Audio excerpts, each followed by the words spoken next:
Thank you very much, Katie.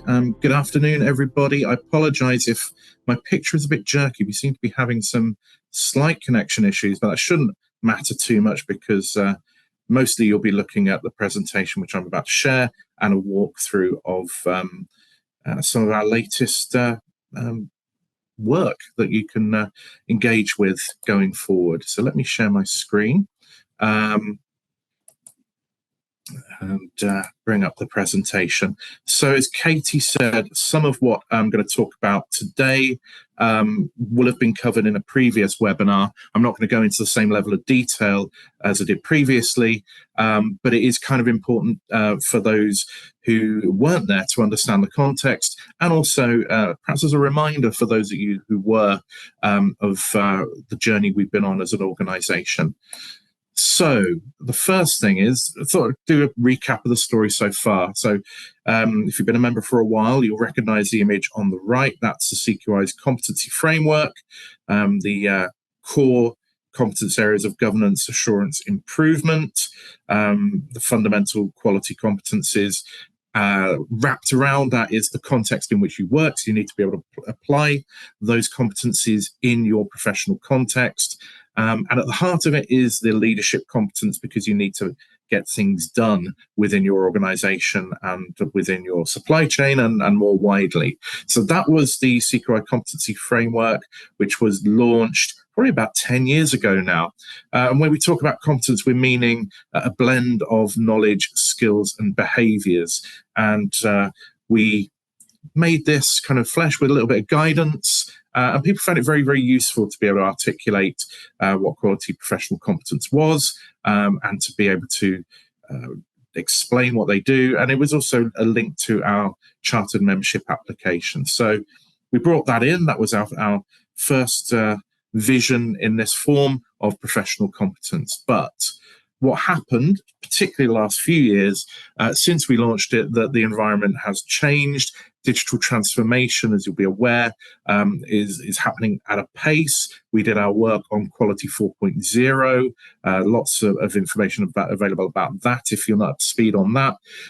But all of that digital transformation, the introduction of new technologies, the problem of how you assure these new technologies, and also things like the changing internal business dynamics, the role of data that is being played in businesses and data analysts, etc., and what this all means for quality professionals.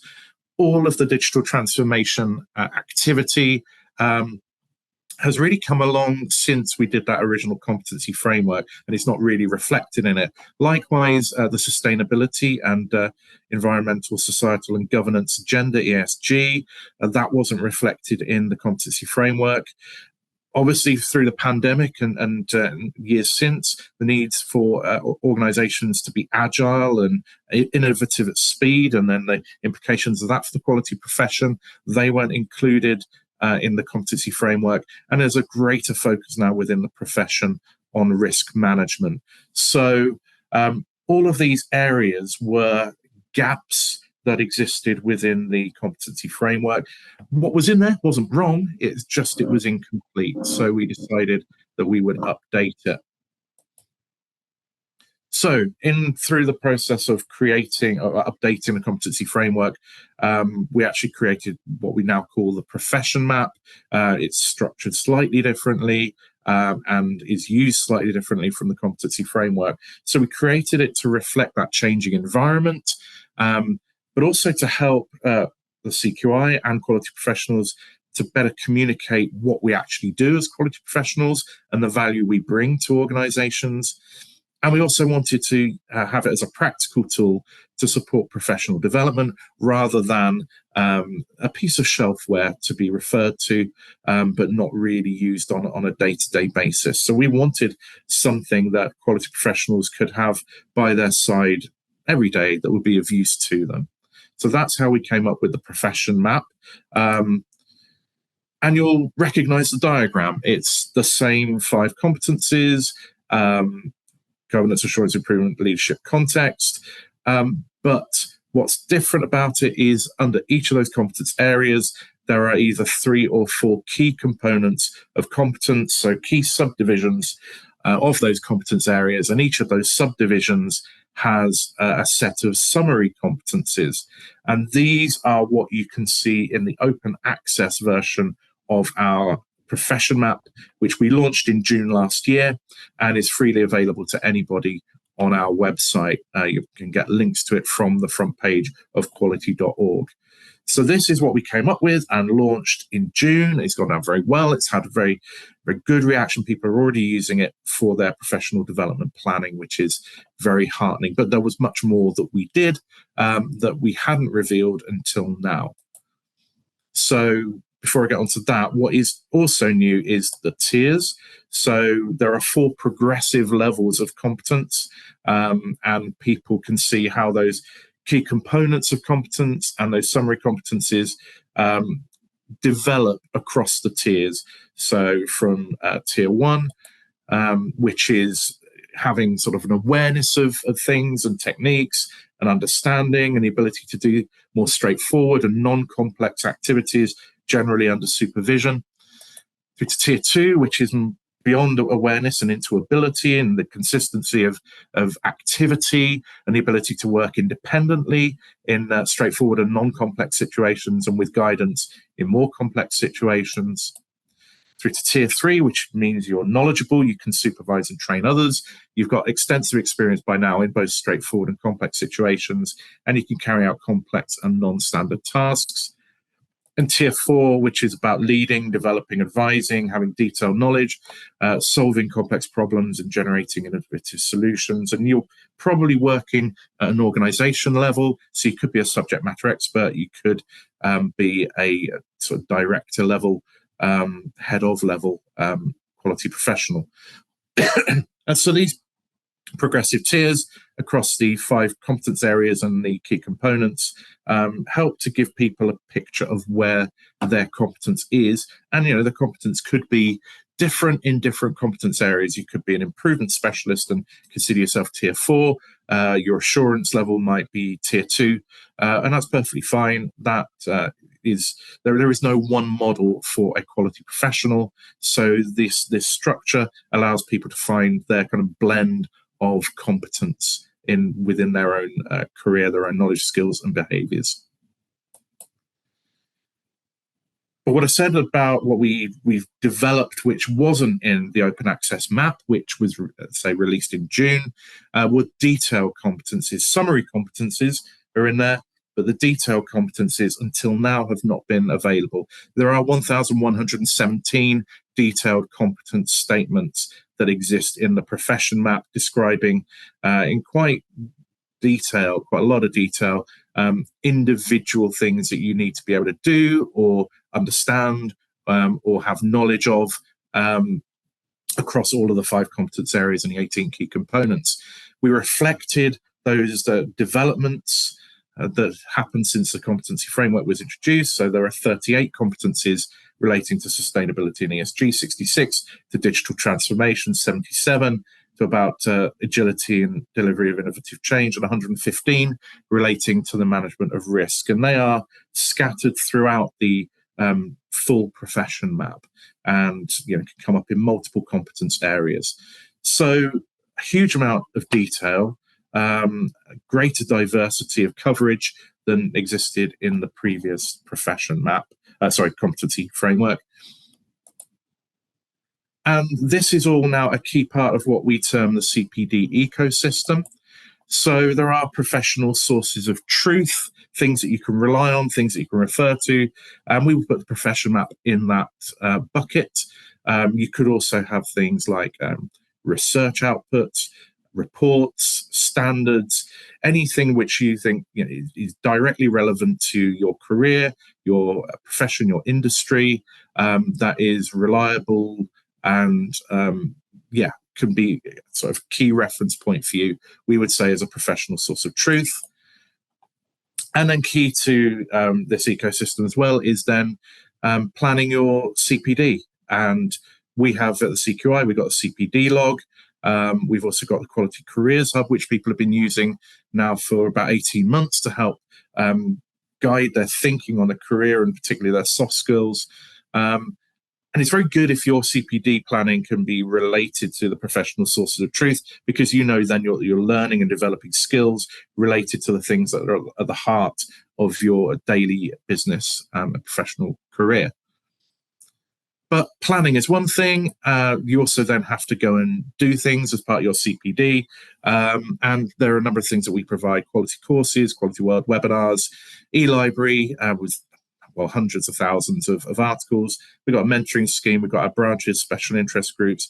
All of these things come together to help you identify where you might need to develop, build your CPD plan, and then do the activities that meet those needs. And hopefully there's a sweet spot in the middle where everything aligns, that your professional development activities are aligned to the sources of truth and your CPD needs. So that's the ecosystem. That's where we see the profession map fitting into that. And just to give you a little bit of information about professional development planning, there are different ways of doing it. Some organizations mandate specific content you must cover and specific number of hours that you must put in. That's an inputs-related approach. And some of you might be in professional bodies that have an inputs-related approach. The CQI's approach is an outputs-based one. So it's about person-centered objectives. It's about what you need in your career, the knowledge, skills, behaviors you need to develop or keep up to date.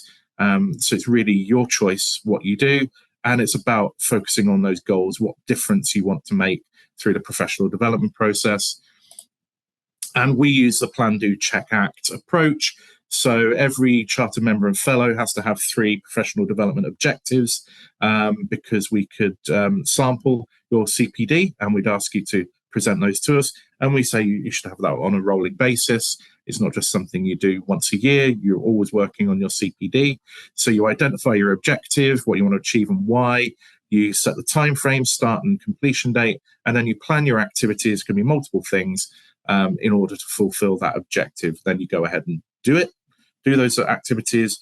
The check part is making sure that they're delivering what you thought they would, and assessing whether you've got the learning that you're anticipating.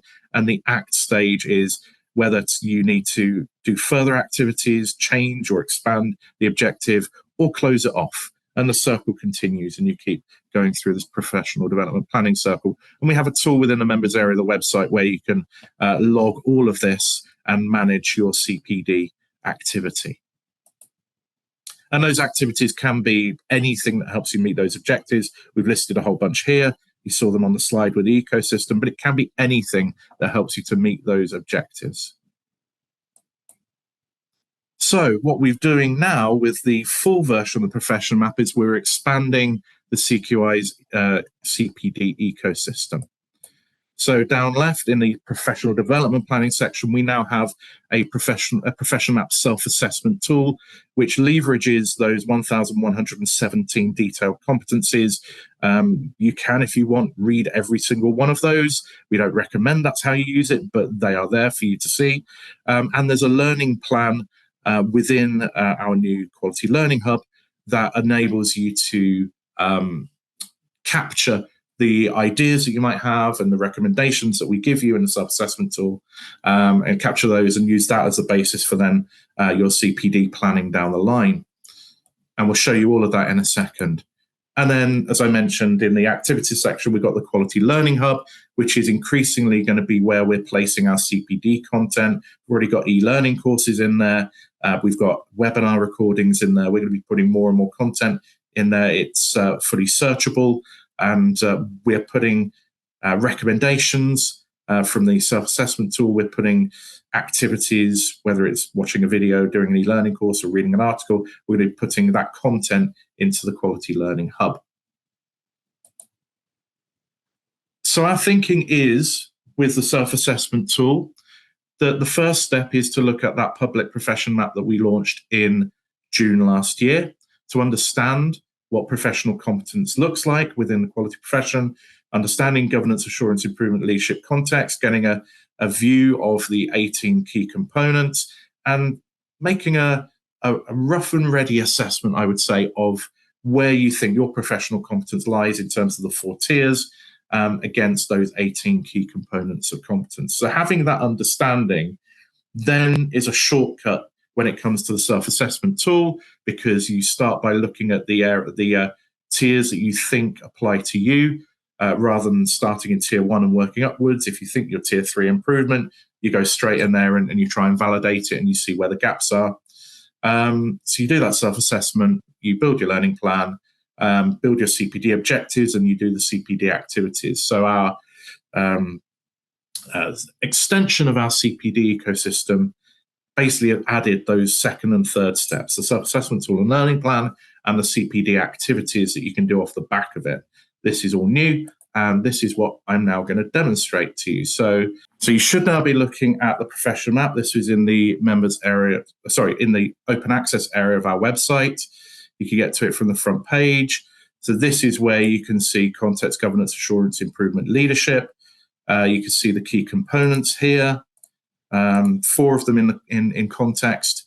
And for example, in structure and identity organization, you can see the tier by tier summary competencies. So that's what I'm suggesting you then have a look at to work out where you are on any of these competence areas and key components, and where you think the tiers match you. And there's going to be a blend. There's 18 of them. You'll be at different scores for some of them, but this helps you with the next stage, which is going to the self-assessment tool. So if I go here, how you access it if you're a CQI member is you log into the members area of the website, and which is what you're seeing here. And there is a link here to Quality Learning Hub, and click on that. And that takes you directly through to the landing page of the Quality Learning Hub. Now, what you can see in here, this is my view, so you'll be seeing some courses here that you won't see yourself. But you can see along the top here, just under the CQI logo, you can see Profession Map Self-Assessment. So if we click on that, now you can see the self-assessment tool. You can see that it's organized by tiers. Let me just shrink that down a little bit. You can see in each tier, you've got context, governance, assurance, improvement, leadership. You have a tracker, an indicator of how many assessments you've done in each of those competence areas in each of the tiers. So you can see in tier 1, I've done one of the 4 key components of context. In tier 3, I've also done one of the 4 key components, whereas in tier 1 improvement, I've done one of 3. So you can see, you can track the activity you've done. What this doesn't mean is that you've passed those or you've met every competence requirement in those. It just enables you to see where your activity has been at this stage. And then you choose to go to your assessments. So you pick your tier and you decide, okay, I want to, for the sake of argument, go to tier 3. And you go in here. So this is assessing yourself at tier 3. You can now see all of the competence areas. This is context and the key components. So you can scroll all the way through. And then what you do is you add one or more of these key components that you want to assess against. And in this case, I'm going to assess against being a quality conscience. So you click to start your assessment, and this is something you can do in your own time. And yeah, you just give enough attention to it to make sure here you're giving good answers. So on a scale of 1 to 4, with 1 being that you don't meet the competence requirement as described here at all, through to 4 completely, you start giving yourself scores. So some of this is because it's about leadership, it's about behaviors, it's about perceptions. So are you known for supporting and championing quality? And you start just giving yourself these scores. So I might be a 3, 2, 1. And what we've done in the background is we've got conditional responses that, based on how you rate yourself, we can make recommendations for CPD activities. And some of them will be specifically, if you scored 1 or 2 on this competence statement, then we'll give you a particular recommendation. Or it can be that we take a group of these competence statements and average out the score and say, if you averaged 2 or below, then we'll give you a different recommendation. So you go through, you click through, and you make your selections. Obviously, I've just gone through and clicked willy-nilly. You click submit. And actually, we haven't got any recommendations for that. So let's go back and take another assessment. Let's go to context. So we're constantly building the recommendations. So there are some detailed competencies where there just aren't recommendations. That's the case with it's 1,117 of these. So the reality is that this is something we're building all the time. But that was just a poor example on my part. So if we go to customers in the marketplace here in tier 1, and we add our scores,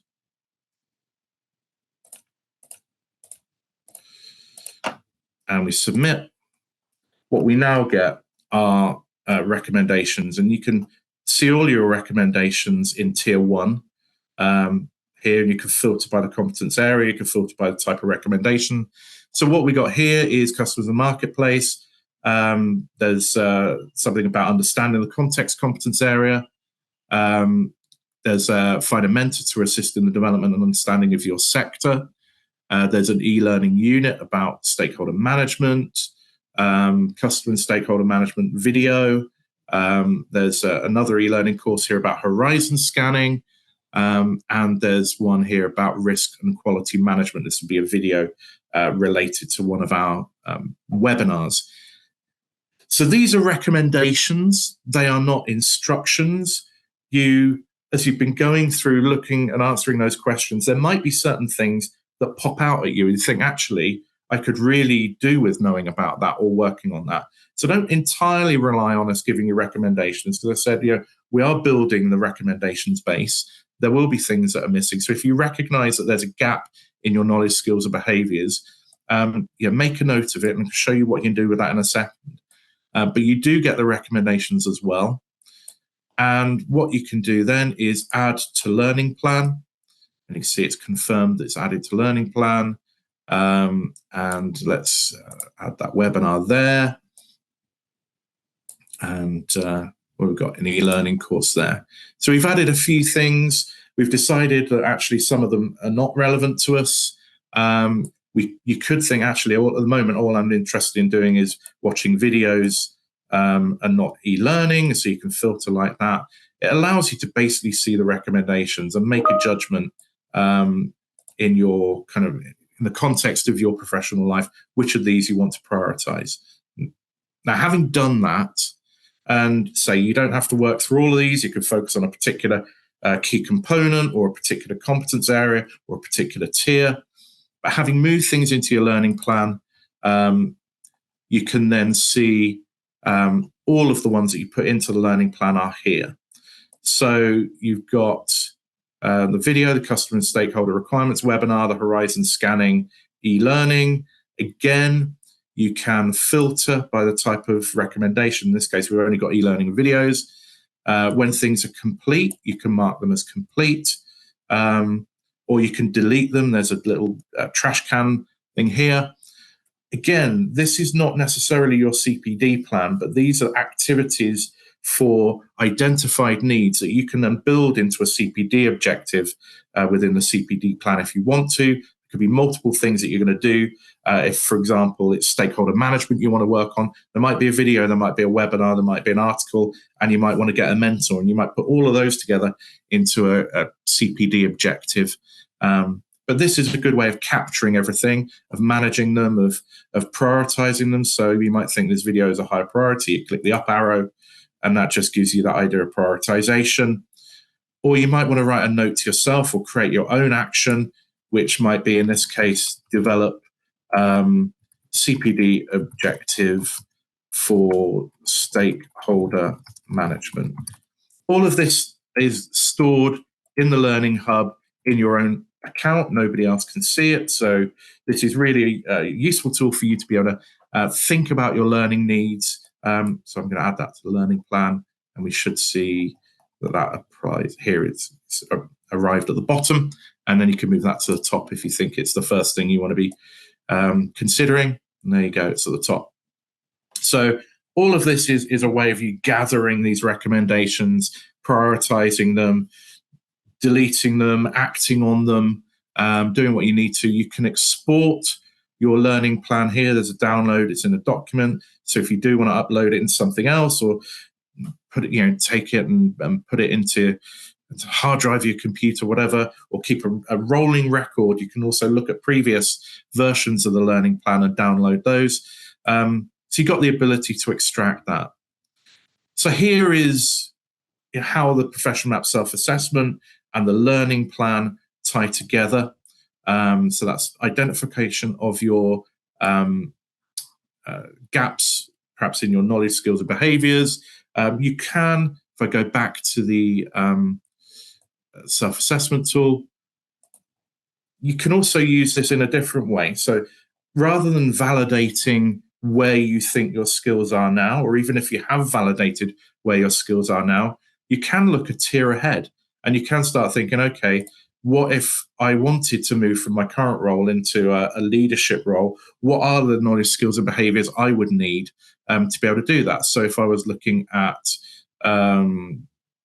partners and suppliers, I say, I haven't done this, so I don't know what's in there, but you could start that assessment and you could start to think, okay, I know where I am at the moment, but where I want to be, I'm going to need to know how to lead, develop, or advise on activities undertaken to select partners and suppliers and manage relationships. Can I do that? And you can score yourself against these things. And again, you can get recommendations for what you can do going forward. You can't just answer like one and click submit. You have to answer them all. But if you go through this, it will start to give you your agenda, your development agenda. You can build those CPD objectives to help drive your quality career forwards by getting the knowledge, skills, and behaviors you're going to need to be able to, move for improvement from a tier 3 score to a subject matter expert tier 4 score. So in terms of using the tool, it's very much a developmental tool. I'm going to go back here at this point. It's a developmental tool. What it isn't is something that qualifies you or proves anything, because it's about your self-assessment. And your self-assessment, really, you have to be true to yourself, because it's only you that's going to be seeing this. So you're assessing yourself honestly, identifying your gaps, building your development plan, but you simply saying, okay, I meet everything in tier 3 for context, governance, assurance, improvement, leadership. That doesn't prove anything to anyone else. So it really is about you focusing on you, your needs, your development, your career, your CPD, and using it for that. Obviously, it's a good indicator. You can have those discussions with people. You can talk to your manager in this context, or if you're a manager, you can talk to your direct reports in this sort of context about where they are, what their needs are. But fundamentally, this is a development tool. It doesn't qualify you for chartered membership, for example, but what it can do is give you an indication of the level you need to be performing at to get chartered membership across any of these competence areas, and can give you the language that you can use to get to chartered membership. So it's a powerful tool for understanding yourself. It gives you recommendations that you can follow. It's your choice what recommendations you follow. You can choose to follow all of them. You can choose to follow none of them. You can reflect on it and think there's something better or different out there. It's entirely up to you. This is a prompt for you to think about things. The next step here is back into the Quality Learning Hub. So you might think, okay, I'm going to watch this webinar on customer and stakeholder requirements. This pops you into an area of our website called the store. You can see at the top the URL store.quality.org. And it will take you directly to a particular product. In this case, this is actually an e-learning sort of unit from Process Management International. For members, CQI members, there's always a much cheaper price where there's a charge. So here you can see it's 25% off. And if you want to do this, having seen that, then you click to enroll and you go through a checkout process.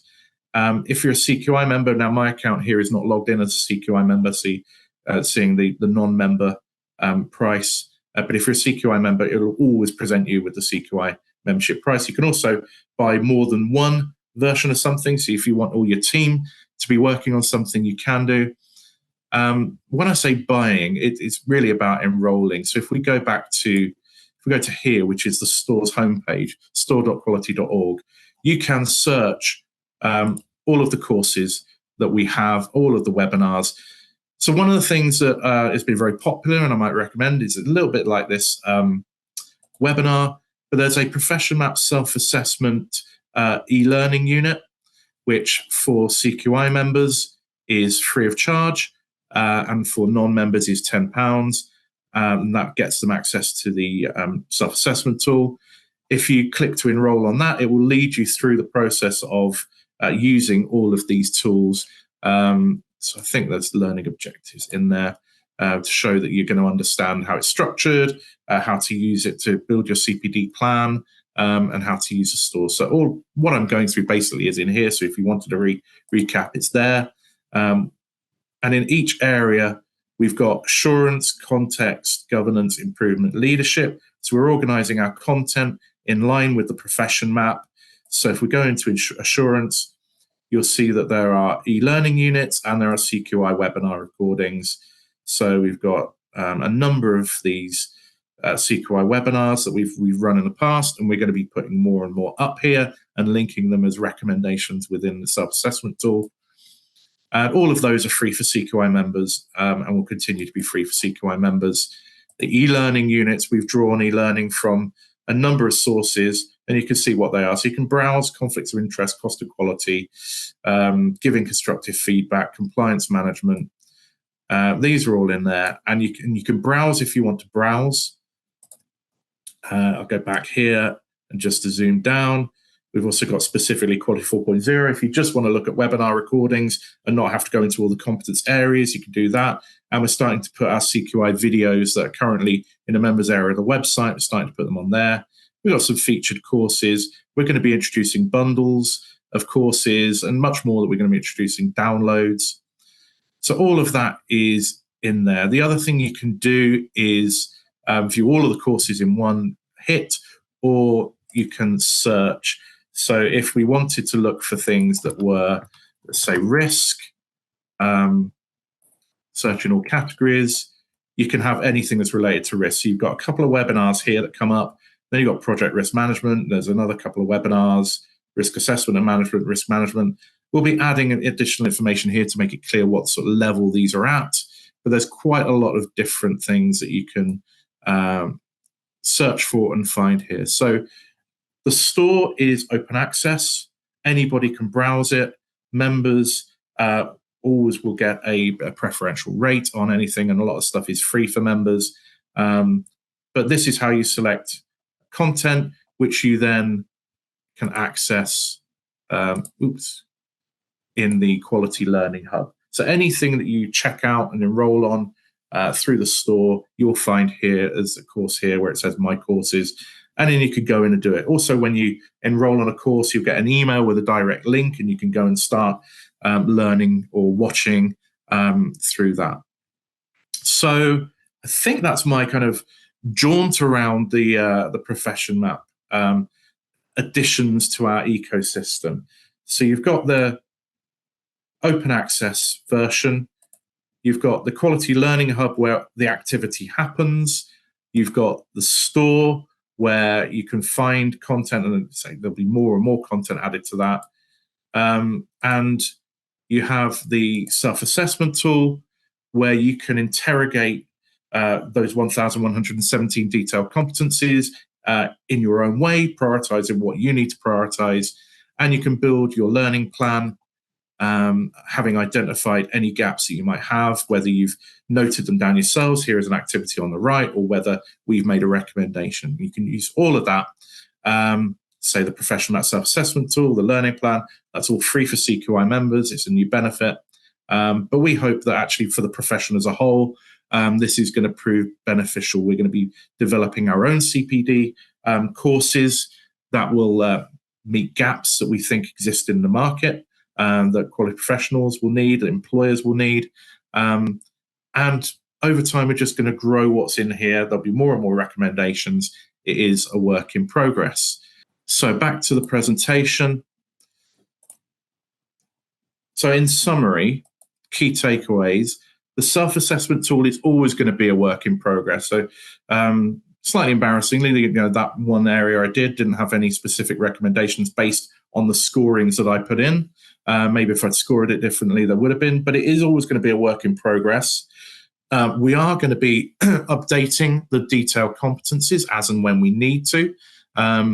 This is one of the things that this digital first approach gives us. It gives us the flexibility to be able to move with the times and not have something that goes progressively out of date. Equally, we're going to be adding new and updated recommendations as and when we get those assets. Now, whether they are previously recorded videos, whether they are new content we develop, whether it's recommendations that come from members, we're going to be able to add those recommendations and give an even fuller experience for anybody doing a self-assessment. So don't expect that this is the finished thing. We are going to keep growing this and keep developing the content within the self-assessment tool. The recommendations are just recommendations. They are not requirements. They're not the only way of meeting your professional development needs. We are curating those recommendations. We believe they will very likely meet the needs that you have, but everybody is different. Everybody has different levels of knowledge and understanding. So use your own judgment as to whether the recommendations we present will give you that learning, that development that you require. And it's a development guide. It's not a proof of competence. That's what I talked about. So it really is about you and yourself and your profession. So use it in that context and use it to plan your CPD. Assess and retake assessments as often as you need to. And if something changes in the profession map, that will be flagged up. If you go back into that particular tier, it'll be flagged up that there are changes and you might want to retake off the back of it. So assess and retake assessments as often as you need to get the development you need. Target the skills, knowledge, and behaviors that you might need for future roles as well as your current role. Use the learning plan to then collect ideas and recommendations that helps you build your CPD plan overall. To find out what is in the Quality Learning Hub, go to store.quality.org. There is a free CQI webinar and video archive, and that is growing. There are discounts on e-learning courses. We do have to charge for those because we paid for access to them, but members will always get discounts. Over the course of this year, we're going to be adding a lot more content. We're going to be adding conference videos and all sorts of things. So keep checking in to see what the latest updates are. If you go to the landing page in the Quality Learning Hub, we will be making announcements when there's new content in there. And to log in, say, if you're a member, the best way is to go to the members area of quality.org and then click the link to the Quality Learning Hub. Quality Learning Hub, if there isn't already an account for you in there, it will automatically create one for you. Alternatively, you can do what non-members do, which is go to the store, browse a course, then go to checkout. At that point, it will prompt you to log in with your CQI members login, and that will automatically either take you into your account or create an account. So it's quite easy for you to get in either way into the Learning Hub. And I just encourage you to explore what's in the store and explore what's in the Learning Hub. One thing I didn't say, which I will add at this point, is that there is a feedback survey at the end of each video or webinar or course. And if you complete that feedback survey, then you will have the ability to download a CPD certificate that confirms your activity. So even though we don't have an inputs-based process, we do recognize that some people need CPD evidence and just records to remind you what you've done. So that is available also through the tool. That, I believe, is everything. So I'm going to stop sharing. And we've got about a quarter of an hour to deal with any questions that there might be. Which is good, because there are lots of questions coming through. So we'll crack on with those and do pop them into the Q&A function. We'll get through as many as we can. If there are any that we don't have a chance to answer, then feel free to email them over to events@quality.org, and we will make sure that we come back to you and answer those. So a couple of questions which follow on quite nicely from what you were kind of saying towards the end there, Gareth, about recommendations. So we have two here which I'll kind of combine, well, I'll read them, but combine into one answer. So from Claire, who's asking that if there are updated recommendations, but you've already scored yourself, will there be a flag for the new recommendations, or do you need to rescore, sorry? And similarly, Kelly has asked, will recommendations be made once they're available, or are they only available immediately once you've completed that particular assessment? So you've kind of covered both of those in a way, but just to make sure that we're clear on how that works. Yeah, so the way it works is, it's a good question about whether it'll flag, because it flags if a question, one of the questions of detailed competencies changes, or if we add one or we change it significantly. It doesn't naturally flag if there's a new recommendation. So if you retake an assessment and a recommendation has changed, you will get presented with the new recommendation, but you won't necessarily be told where a recommendation has been added. Because what you might find is that you're just deluged with things, and it's going to be problematic. What we will be doing is announcing the new content via the hub, via the homepage on the Quality Learning Hub. And what we can do with that is indicate if it's being used as a recommendation for any particular area.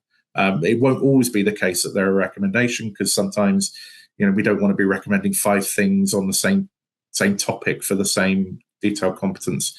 But nonetheless, we'll try and indicate that when we make the announcements on the Learning Hub. Lovely. I have to also apologise if the picture is still a little bit jarring, but hopefully the audio is clear. It certainly is at this end. But and again, two kind of questions which are interlinked. So we'll try and pull them together around whether or not the self-assessment tool would recommend or flag a regrade if your scores are high enough. And similarly, there's a question here from Mike, who said that the CQI had previously indicated that certain levels in each category would indicate that a member was ready for chartered membership. Is this still the case? So the CQI has maintained the same scoring matrix for chartered membership. So you still need, I think, an overall score of 13 or higher. You still need to have a minimum of 3, I think, in context and leadership, and you still need a certain, I can't remember the exact numbers for governance assurance improvement, but they're within the scoring matrix, there are requirements there. None of that has changed. The self-assessment tool, as I said, doesn't prove that you're operating at any given level, except it might prove it to yourself.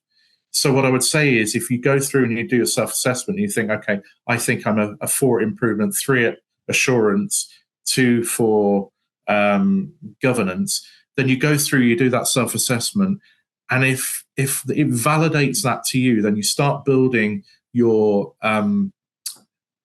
case studies that you need for the charter membership application accordingly. And that allows you to feel a certain degree of confidence that you are operating at the level that you need to be operating at to meet the charter membership requirements. So it can't prove anything. There's no direct link in terms of you type the numbers in here and it goes straight into your application. That doesn't happen. You still have to make that judgment, because within, say, for example, leadership, if there are 4 key components of competence, there might be 3 of those where you're tier 4 and 1 where you're tier 2. So there can be differences even within a competence area. So it really still does come down to your judgment and what you can evidence as part of the application. But I think this will give you the language, it will give you confidence. It should, and what we're starting to find is that it, even when we launched the open access professional map, is we're getting people making more accurate judgments on their own competence levels because they've got more information, because they can see the detail And now you can see in more detail than ever to help you make those judgments. So I hope that answers your question. There's not a kind of, a formal link, but it's a hugely powerful tool to help you with the application. So we have a question here from Steve, who has asked, is the use of the self-assessment tool compulsory? And do members have to record their competencies planning and CPD here? Or can they still use other methods of planning and recording, such as a planning sheet and kind of previous tools that we may have adopted? So no, it's not compulsory. If you never ever use the self-assessment tool, the only impact of that will be I'll be a little sad. But there's absolutely no requirement on you to use it. It's a tool we're making available, and like any tool, you use the tools in your toolkit as and when you need to use them. So if you don't want to use it, you don't have to use it. It's entirely there for your benefit, but there's no compunction on you to use it. In terms of CPD recording, our position is, as it's always been, that the key thing is, particularly if you're chartered, whether chartered member or fellow, you need to do CPD. You need to be able to show you're doing the objectives. You need to be able to provide evidence upon request. But where you do that planning, where you record it, how you reflect on it, that's entirely up to you. And we know that people can be members of multiple professional bodies, and therefore they may be doing CPD recording in the engineering council way or something. And that's fine. It's a mark of professionalism that you do CPD. We have a particular vision, but again, we're not prescriptive about where you do it, how you record it. But we, if you are chartered, there is a chance that we will ask you to present that information to us. So we at least need to have it in a presentable format. Great. This is a great question that's come through from an anonymous attendee, and I don't blame them for remaining anonymous. This is a challenging question, which is, how educational is the video content compared with the content that people can freely access on YouTube? Well, that is a good question. It's a great question. I think one of the challenges, and say with the video content, if you're a charter member, our webinars, etc., all webinars, we ask people to rate them at the end of them, which gives us an indication of how well they're meeting the learning objectives people have, and we use that as a basis for what we upload. So there's a degree of quality control on there. Equally, when it came to the e-learning courses, we had a group of chartered quality professionals who reviewed courses to make sure they were of an appropriate level, appropriate standard, and covered, and were relevant to quality professionals. So what you have with the Quality Learning Hub and the content within it is curated content, and that may be stuff we've created and we think this is appropriate for you to be seeing, or it can be externally provided content that we think is appropriate and usable. However, there is going to be good stuff on YouTube. There is going to be good stuff done by ASQ or other bodies. That's a fact of life. And it's perfectly acceptable for people to kind of go out there and find whatever meets their needs.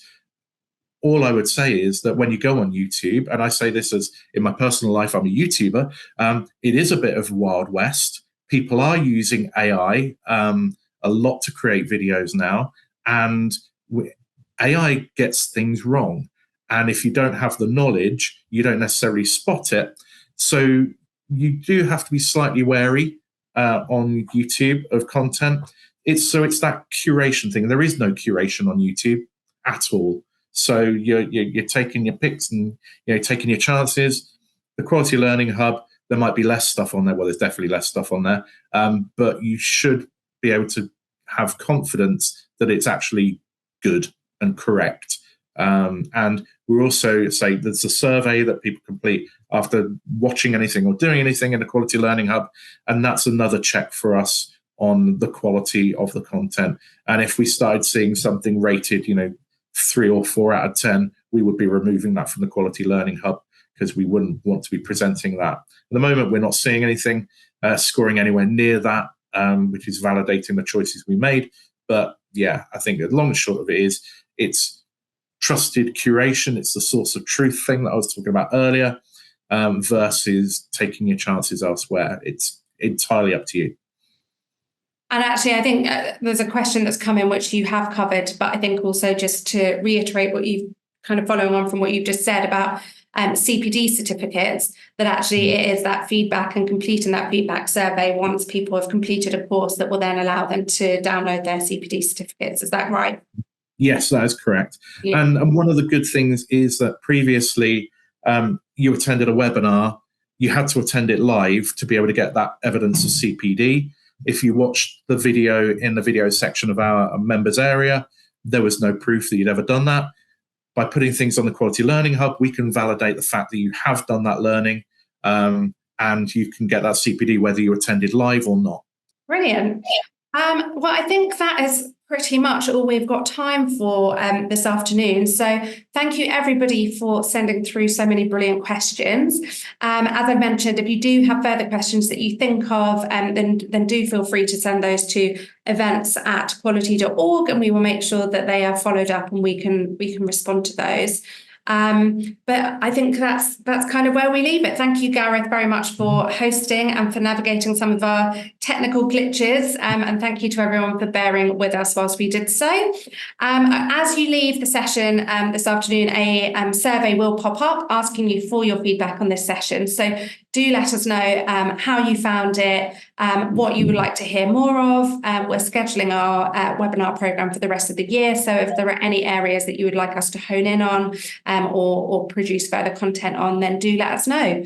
But otherwise, thank you very much for joining us and enjoy the rest of your day. Yeah, thank you very much, everybody.